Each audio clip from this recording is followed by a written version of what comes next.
The palace walls of Velthera stood cold and gray under 3 dying suns, and Lily Martinez sat in the corner of the servant quarters with a piece of charcoal in her small hands, and she drew on the ancient marble like she did every day since her mother disappeared. 7-year-old human child did not understand the war that raged across the stars, and she did not know why the tall, elegant elves kept her locked in this room, and all she knew was that drawing made the loneliness feel smaller. And the symbols that appeared in her dreams felt important somehow. Her fingers moved across the stone, creating swirling patterns and strange curves that looked almost like letters, but not quite, and the charcoal left black marks that seemed to glow faintly in the dim light, though Lily never noticed this strange effect. 300 years the war had burned between the Starborn Collective and the Elven Dominion, and 12 star systems lay in ruins, and millions had died on both sides.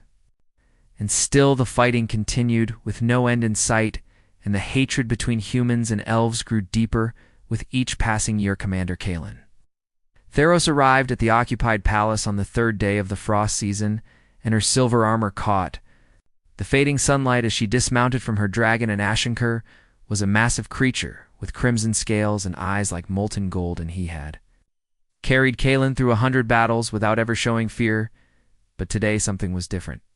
And Kellen felt it in the way her dragon moved, and Ashenkur kept turning his great head toward the eastern wing of the palace, and his nostrils flared as if catching a scent that disturbed him.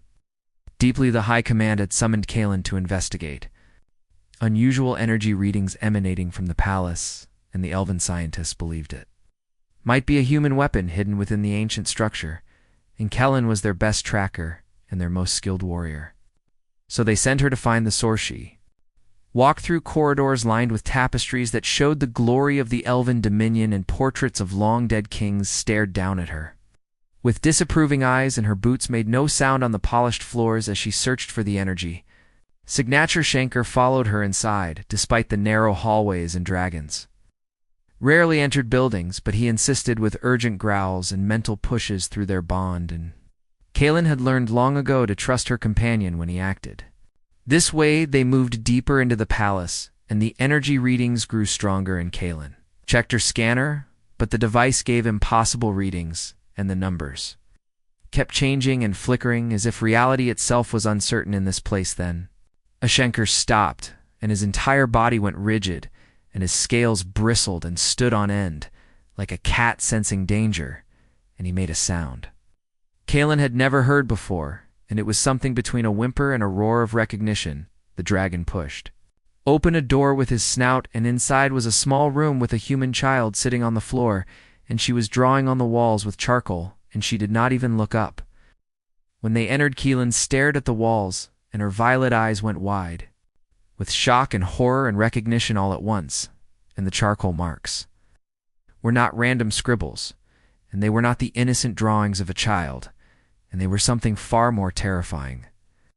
The symbols covering every surface were written in Drakthum, and that was the primordial dragon script, and it was a language older than the stars themselves, and older than the elves, and older than any living thing in the known galaxy. No one had been able to read or write Drakthum for 10,000 years, and the ancient texts said the language died with the makers, and only dragons remembered fragments of it in their oldest racial memories, and even they could not write it anymore. But this human child had covered the walls with perfect flowing script, and every symbol was precise, and every curve was exactly right, and Kalen knew it's because her family had guarded the last remaining fragments of Drakthum texts for centuries. Child looked up finally and smiled at Kalen with innocent brown eyes, and she said hello in the common tongue, and her voice was sweet and small and completely unaware of what she had. Donna Keelan stepped closer and read the nearest section of wall in her hands, began to tremble as she translated the words. And they were not simple phrases, and they were prophecies and warnings and commands that spoke of things that should not be possible. One line made her blood freeze, and it said, "The small ones shall break the eternal chains," and Kalen knew that small ones meant humans, and the eternal chains could only mean the war itself, or perhaps something even older and more fundamental. Asher moved forward and lowered his massive head until his snout was inches from Lily, and the child giggled and reached out to touch his scales, and the dragon made a sound of contentment, and this was wrong because dragons did not bond with anyone except their chosen elf, Ryder Skellen. Psst!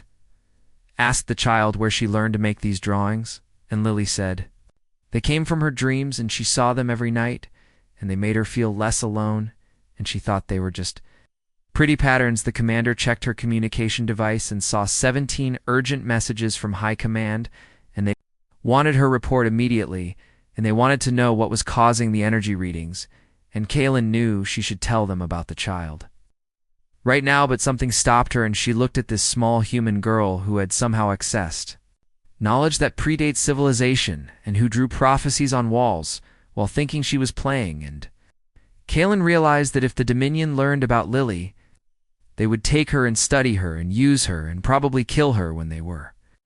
Donashenko rumbled deep in his chest and through their mental bond. Kellen felt his certainty, and the dragon was telling her that this child was important and she must be protected at all costs, and the bond between them had never been wrong.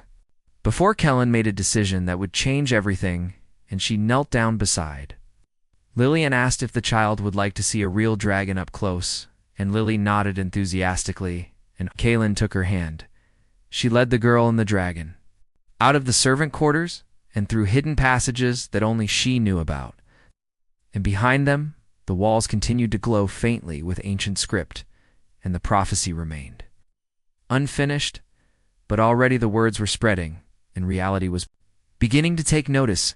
In the command center, high above Inquisitor Celine, Void reviewed the same energy readings, and her cold eyes narrowed, and she dispatched her kill squad with orders to find the source and eliminate all witnesses and secure any valuable assets, for the Dominion, and time was running out for Kaylin and the child who wrote in the language of gods. Kellen brought Lily to her private quarters in the outer barracks, and the child fell asleep quickly on a soft bed, and for the first time in years. She smiled in her dreams, and Ashenkur curled around the building like a protective wall. The commander spent the night reading forbidden texts from her family archives, and these were books her ancestors had hidden for thousands of years, and they contained fragments of Drak, Thum, and ancient histories that contradicted everything the Dominion taught. She compared the fragments to images she had captured of Lily's wall drawings, and her hands shook as she realized the child had not just written in the old language, and she had written it perfectly and with knowledge that even the ancient texts did not. Kontankilan returned to the palace the next morning before dawn, and she needed to see the walls again, and she needed to understand what the prophecies meant. And when she arrived at the servant quarters, her breath caught in her throat. Lily had drawn more during the night somehow, and the symbols now covered twice as much space, and they glowed brighter in the darkness, and Kellen realized the child must have sleepwalked and continued her work. While unconscious, she began translating the new sections with growing horror, and the word spoke of a place called the Heartforge, and this was a mythical location that elven scholars had searched for since the beginning of recorded history. The Heartforge was said to be where reality itself was shaped in the first days of the universe, and where weapons existed that could rewrite the laws of physics and bend space and time to the will of whoever controlled them.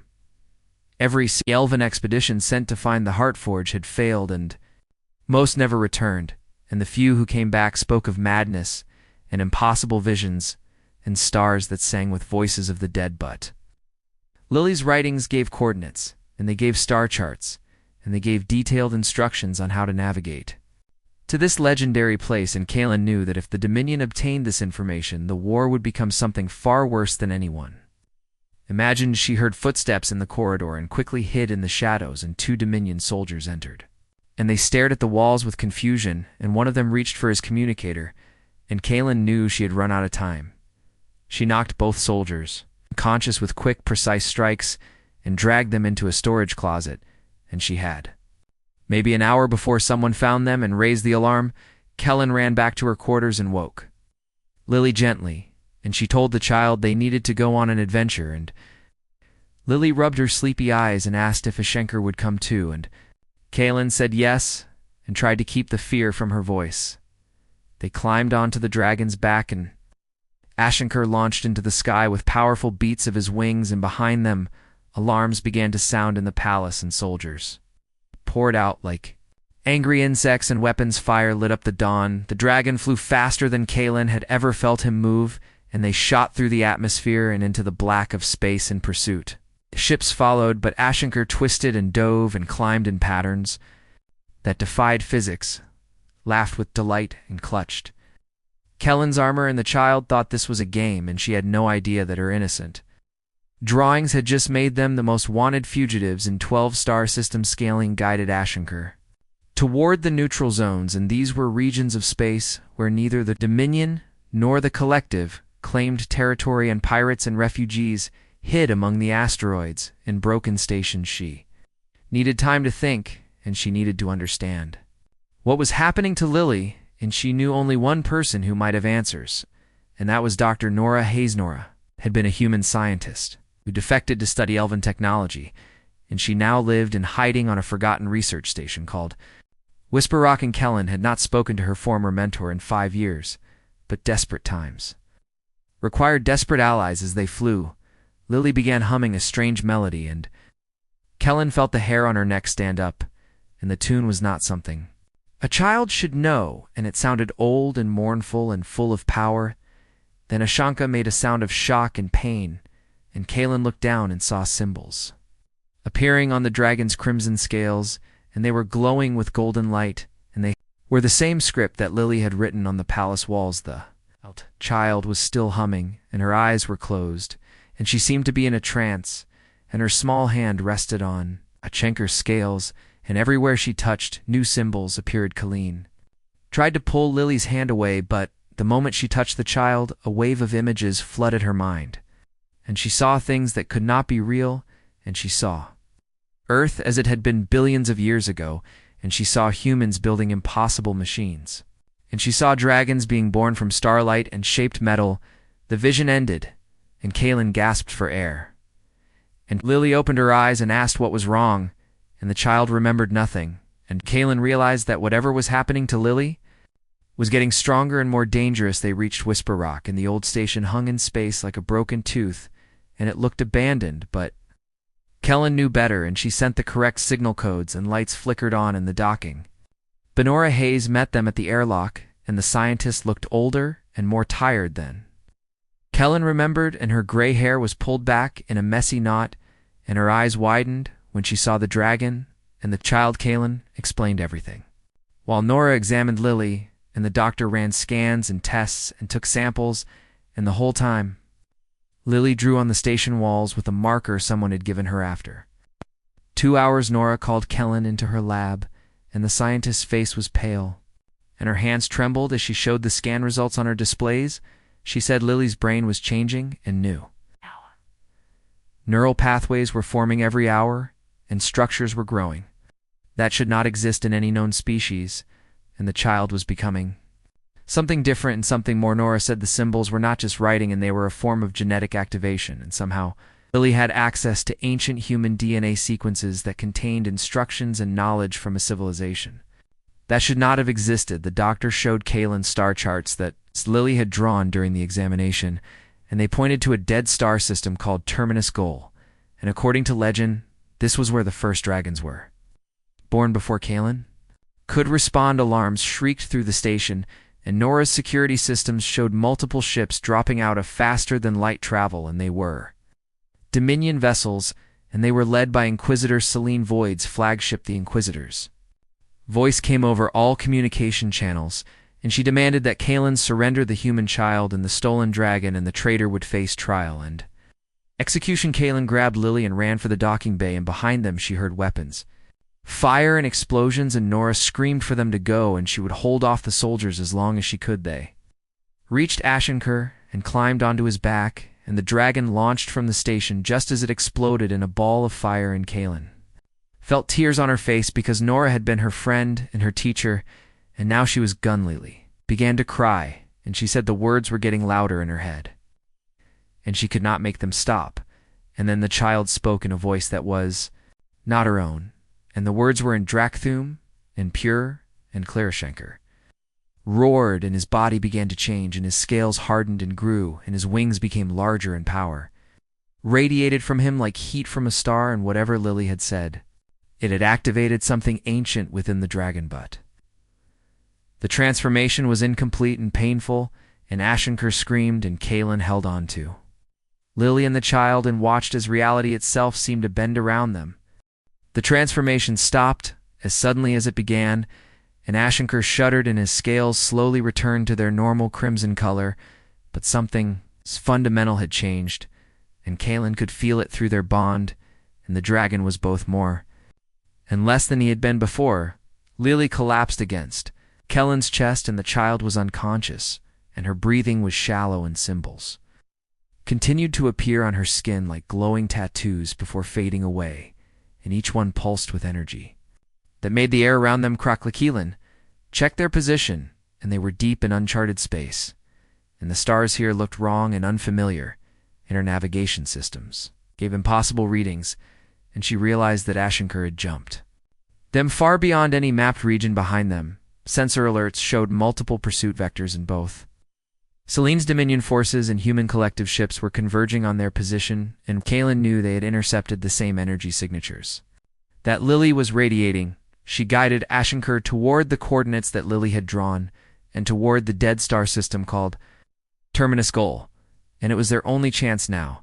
And if the Heartforge truly existed, then maybe it held answers, or at least sanctuary. The journey took 3 days, and Kalen rationed their limited supplies and kept Lily warm and comfortable, and the child drifted in and out of consciousness, and each time she woke she spoke in languages that Kalen did not recognize him. The second day, Lily woke fully, and her eyes were different, and they held depths that no 7-year-old should possess, and she looked at Kalen and said that her mother, Carmen, had known this would happen. The child said her mother had whispered words to her in those final moments before the Dominion executed her, and those words were keys that unlocked something sleeping in Lily's blood, and Carmen had been trying to protect her daughter by awakening her true nature. Keelan asked what Lily meant by true nature, and the child said she did not fully understand, but the voices in her head showed her images, and they showed her that humans were not what everyone believed, and they were not primitive.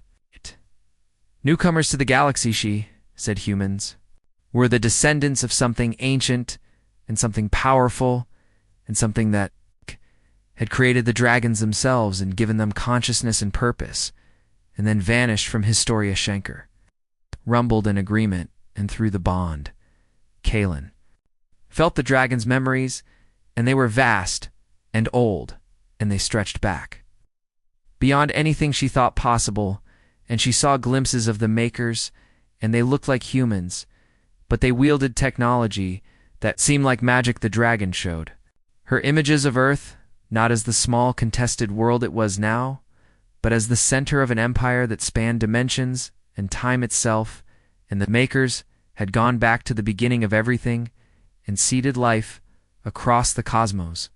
But something had gone wrong, and the timeline fractured, and the makers lost their knowledge and scattered across the stars, and most forgot what they had been and became primitive and struggled to survive. The elves were never part of the original plan, and they were a mutation and an accident caused by temporal instabilities, and their existence was proof that reality itself had broken and needed repair. Kalen felt dizzy from these revelations, and her entire understanding of the universe shattered and reformed, and she wondered if anything she had been taught was true, and if the war she had fought for centuries had any real meaning.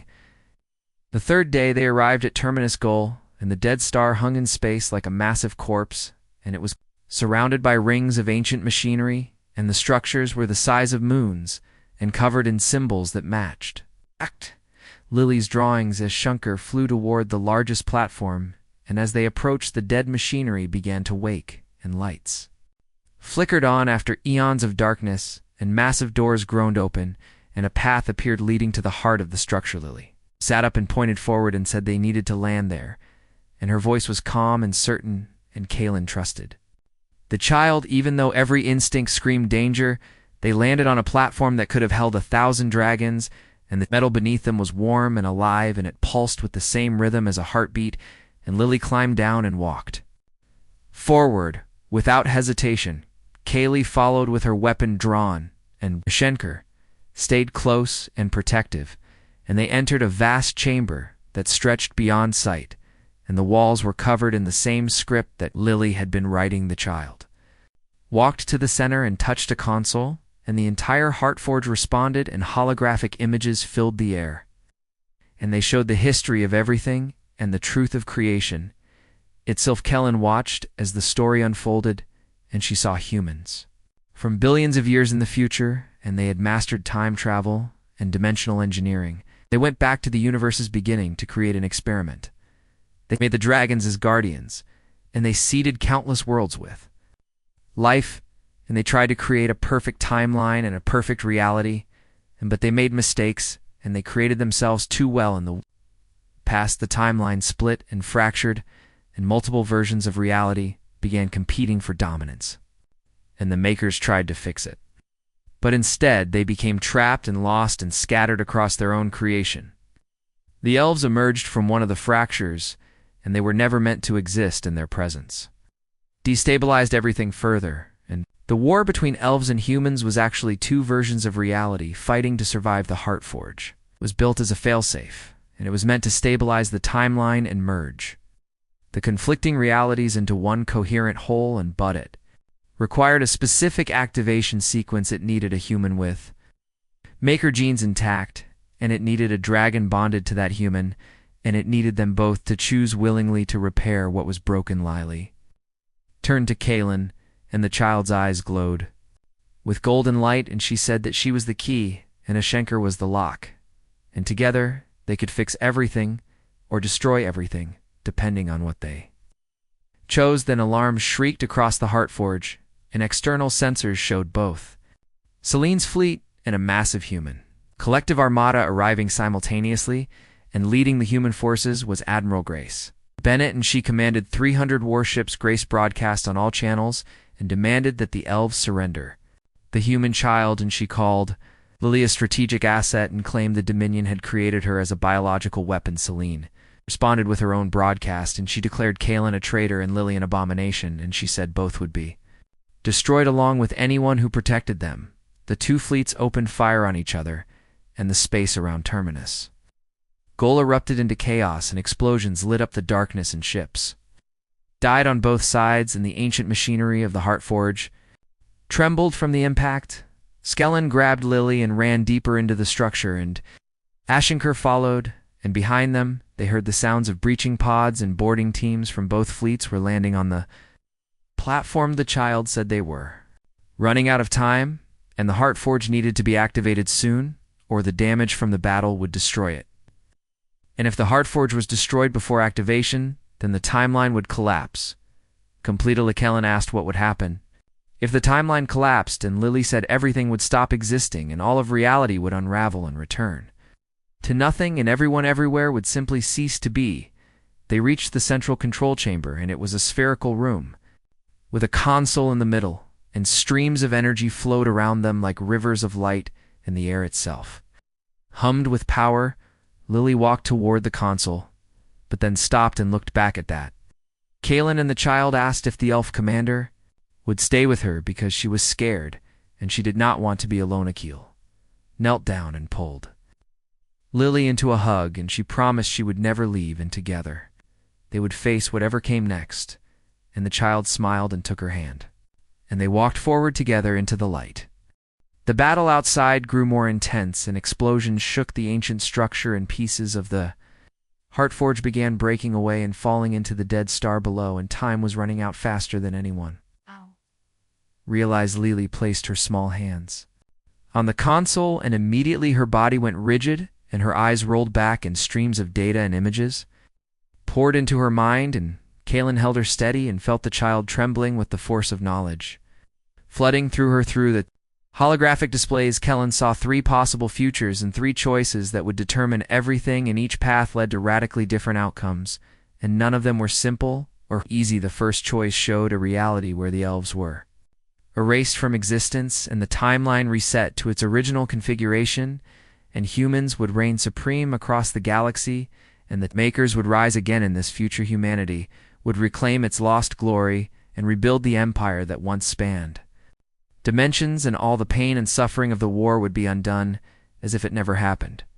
But Kaylin saw the cost, and she saw billions of elves simply vanishing and ceasing to ever have existed in centuries of culture and art and love, and families would be deleted from history, and it would be as if they never mattered at all. Second choice showed the opposite, and it erased humanity from the timeline and allowed the elven mutation to become the dominant reality, and the fracture would stabilize with elves as the intended species. In this future, the war would end because there would be no humans left to fight. The elves would inherit everything and spread across the stars without opposition. But again, Kaelin saw the cost, and she saw every human who ever lived simply disappearing, and their hopes and dreams and struggles would mean nothing, and Earth itself would become an empty world with no one to remember it. The third choice was different and more complex, and it would merge both timelines into a single stable reality, and both humans and elves would continue to exist, and both would be real and valid. But this choice came with a terrible price, and the war and all its casualties would become permanent. History and all the pain and death and loss would be integrated into the timeline and could never be erased. The millions who died would stay dead, and the suffering would remain real, and the scars would last forever, and there would be no reset, and no clean slate, and no easy forgiveness. Lee saw all of this. Her child mind struggled to comprehend the weight of such a choice, and tears streamed down her face, and she looked at Kellen with desperate eyes and asked what she should do to scale him. Thought about her own life and the centuries she had spent fighting and killing, and she thought about the friends she had lost and the enemies she had made, and she wondered if any of it had meaning. She thought about Nora, who had just died protecting them, and she thought about Lily's mother, Carmen, who was executed for trying to save her daughter, and she thought about all the ordinary people caught between two empires who just wanted to live in peace. Then she looked at Lily and saw a child who bore no responsibility for any of this, and who had been thrust into an impossible situation through no fault of her own. And Kellen realized something important. The choice was not about which species deserved to exist, and it was not about who it was right or wrong in the war, and it was about what kind of universe they wanted to create going forward. Kellen told Lily that true strength was not about domination, and it was not about erasing those who were different, and it was about choosing to build something better despite having suffered. She said that pain and loss were part of life, and they shaped who people became, and running from that pain or pretending it never happened would not lead to real healing. The commander said that if they chose to merge the timelines, then yes, the war would become permanent history, and yes, all the death and suffering would remain real, but it would also mean that humans and elves would both have a future.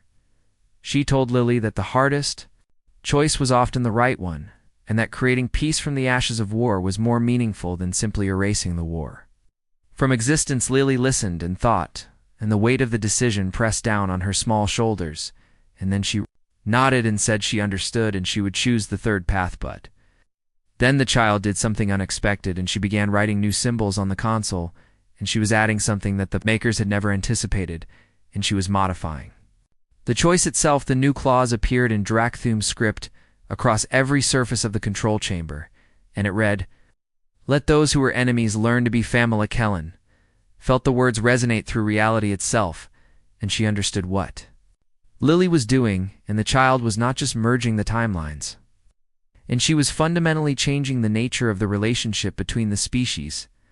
The Heartforge pulsed with blinding light, and reality began to rewrite itself in the process. It was not instant, and it spread outward in waves, and everything it touched transformed outside in the battle.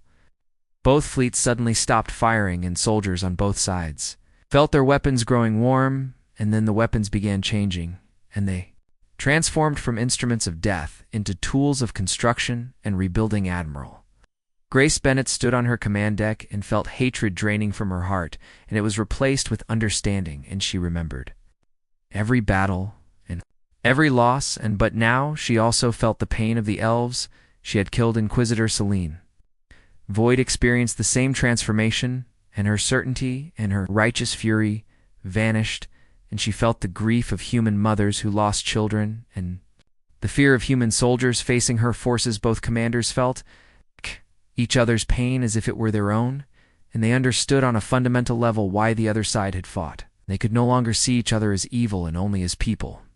Trying to protect their own throughout the galaxy, the change spread and every person touched by the war felt it, and memories remained intact.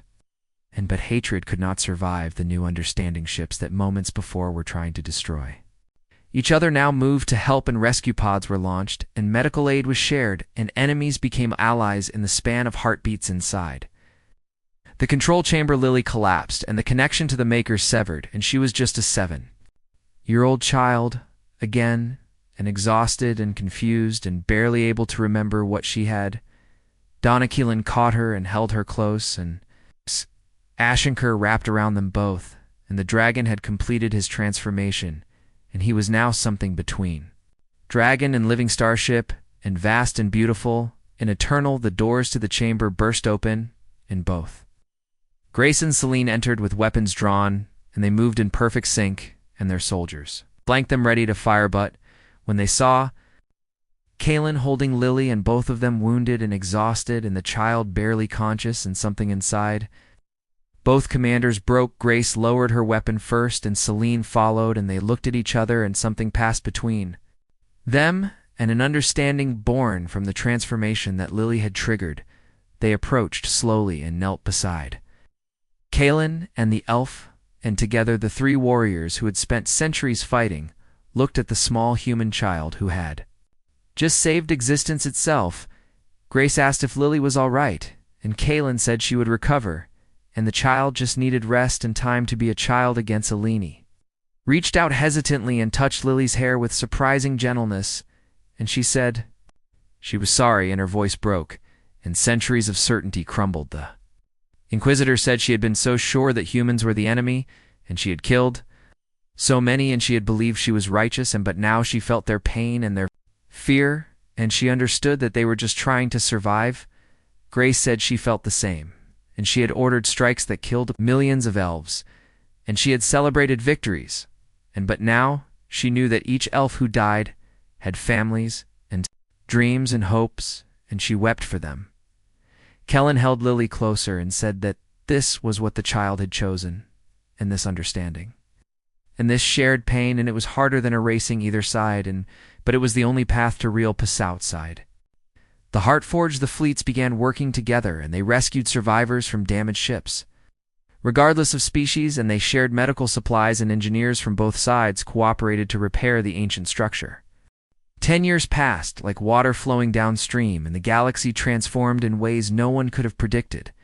When Lily Martinez first drew symbols on palace walls, the child who saved existence grew into a young woman, and she lived on Nouvelle Thera, and this was a colony built from the ruins of the old elven palace, and now humans and elves worked side by side in its gardens and halls. Lily attended a mixed-species school, and her classmates were both human and elf, and they studied together and played together, and the old hatreds seemed like stories from another lifetime. She was 17 now, and tall and strong, and her brown eyes still held kindness, and she rarely remembered those 3 days when she changed reality itself into her. They felt like distant dreams. Sometimes in class she would draw symbols in her notebook without thinking, and her teachers would notice and gently remind her to focus, and Lily would laugh and apologize and put her pen away, but the symbols never stopped completely, and they appeared in margins and on scraps of paper and in the condensation on windows, and they were always the same script, and always containing fragments of Professor Colleen. Theros visited often, and the elf commander was no longer a warrior, and she served as ambassador between the two species, and she helped negotiate treaties and settle disputes and build the fragile peace into something lasting. Gashinker came with her always, and the dragon had become something magnificent and terrifying and beautiful, and his scales shimmered with colors that had no names, and he could travel between stars without ships. The three of them would sit in Lily's small apartment and drink tea and talk about ordinary things, and Kaylin would tell stories about the reconstruction efforts, and Lily would share gossip from school, and Ashenker would rumble contentedly. But sometimes when Lily slept, the dragon would watch her with ancient eyes, and he knew something that the others did not. and he could see the future unfolding, and he kept his knowledge to himself. The Heartforge remained at Terminus. Goal, and it was now protected by a joint fleet of humans and elves and scientists from both species. Studied it carefully and tried to understand the technology of the makers Grace Bennett and Celine Void. Commanded this fleet together, and they had become unlikely friends, and their partnership symbolized the new era and gave hope to those who still doubted that peace could last. They established the Galactic Defense Initiative.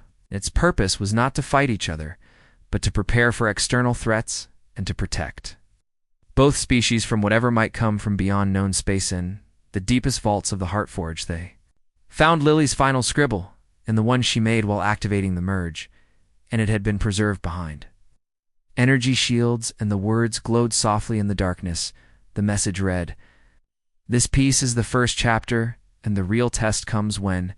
The next makers arrived. Grace and Celine read these words every morning, and they studied them and analyzed them and tried to understand what they meant and who the next makers might be.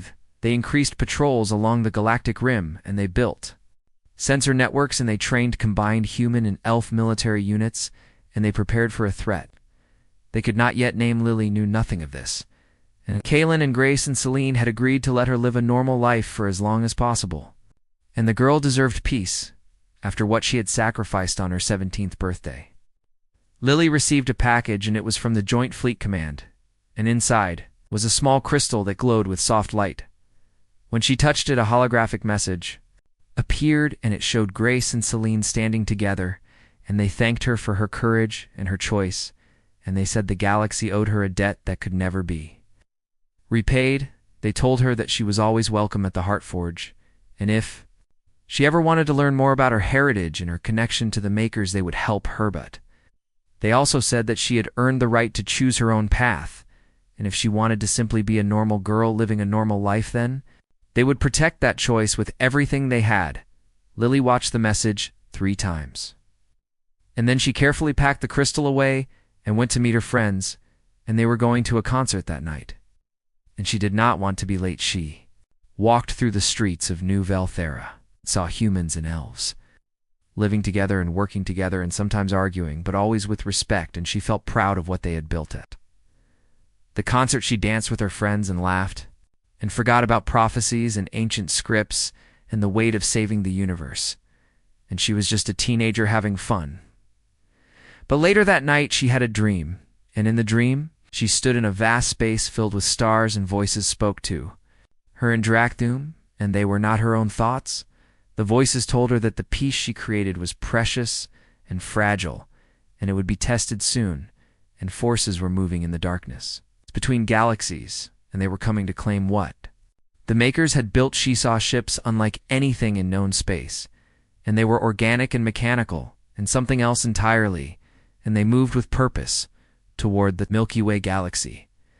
The voices said that humanity and elves would need to stand together when this threat arrived, and they would need to remember that they were stronger, united than divided. Lee woke with a gasp and found symbols glowing on her arms, and they faded quickly, but not before she memorized them, and she knew without knowing how that these were coordinates and a timeline. She grabbed her communication device and contacted Kaylin, and the elf answered immediately, and Lily told her about the dream and the symbols and the warning. Kaylin was silent for a long moment, and then she said she would come immediately, and they needed to tell Grace and Celine, and the time for Lily to live a normal life might be ending within hours. Lily found herself back at the Heartforge and surrounded by the most powerful people in the galaxy, and they listened as she described her dream and drew the symbols she had seen. Coordinates pointed to a region beyond the galactic edge, and the timeline suggested the threat would arrive in less than 5 years, and the forces she described were vast and incomprehensible. Grace ordered immediate reconnaissance missions, and as Celine began mobilizing defense fleets, and Kaylin stayed close to Lily and promised that this time the girl would not face the danger alone. Yashenker landed beside them, and the dragon spoke directly into their minds for the first time since the merge, and his voice was deep and ancient and sad. He said that the next makers were not makers at all, and they were unmakers, and they were the opposite. forced to creation, and they consumed timelines and realities and left nothing but void in their wake. The dragon said that the makers had fought them once before in the deep past, and that battle had fractured time itself and created all the problems. That Lily had fixed now, the Unmakers were returning, and they had detected the timeline merge, and they saw it as a threat, and they were coming to destroy this reality before it could grow strong enough to resist them. Lily felt fear twist in her stomach, and she was just 17, and she had thought her part in this story was over, and she wanted to go back to school, and her friends, and her normal life. But she looked around at the faces watching her, and she saw hope, and determination, and trust, and she realized that she had started something when she chose to merge the timelines instead of erasing. One side she had chosen the hard path, the path of building bridges, and now that choice would be tested, and she would need to prove that humans and elves together were stronger than either species alone. Stood up, and her voice was steady as she spoke, and she said that she did not remember much about using the Heart Forge, but she knew that it had more functions than just merging timelines. She said that if the makers built it to fight the unmakers, then maybe those weapons and defenses were still there, and maybe she could access them. Again, if she tried, Grace and Celine exchanged glances and then nodded, and they began making plans and mobilizing resources and preparing for a war unlike any they had fought before. Kalen pulled Lily aside and asked if she was sure, and the girl was still so young, and she had already given so much, and no one would blame her. If she walked away, Lily smiled and shook her head, and she said that she wrote those words on the Heart Forge, and let those who were enemies learn to be family, and family protects each other no matter what. She said that humans and elves were family now, and she would not abandon them when they needed her. And besides, she was curious to see if she could still write in dragon script. Toshinker laughed, and the sound echoed through the chamber, and he said that Lily Martinez had the spirit of a maker, and the heart of a dragon, and the unmakers would learn to fear both. The galaxy began preparing for war, and shipyards worked around the clock, building new vessels, and scientists studied maker technology, and soldiers trained in combined tactics. 5 years seemed like a long time, but it passed quickly, and the day came when sensors at the Galactic Edge detected the first Unmaker ships, and they were even more terrifying than Lily's dream had shown. The final battle for reality itself was about to begin, and at the center of everything was a young woman who once drew on palace walls and never knew. She was writing the future and saving the universe one symbol at a time.